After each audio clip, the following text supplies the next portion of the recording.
We're told that end tidal can be a good predictor of the likelihood of achieving ROSC or the likelihood of not being able to achieve ROSC. Like you get on scene, you start compressions, you get your end tidal set up and you see that it's 12 and you're like, oh, this patient's chances aren't very good, right?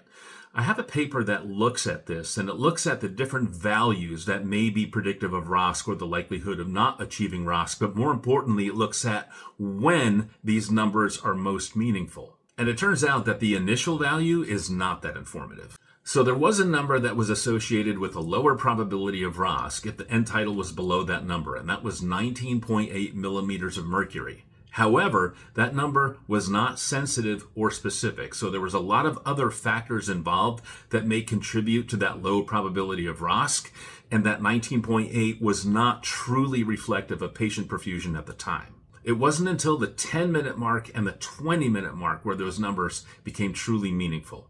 The optimal cutoff at the 10-minute mark was 15.7 millimeters of mercury, and the optimal cutoff at the 20-minute mark was 8.5 millimeters of mercury. Sensitivity and specificity was significantly higher at both of those marks, with the 20-minute mark having the highest sensitivity and specificity. So those two moments in time were much more reflective of patient perfusion.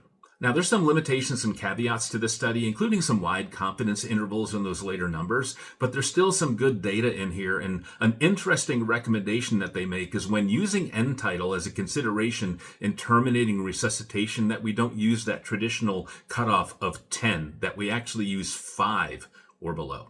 Link to the study in my bio or in the video description on Facebook.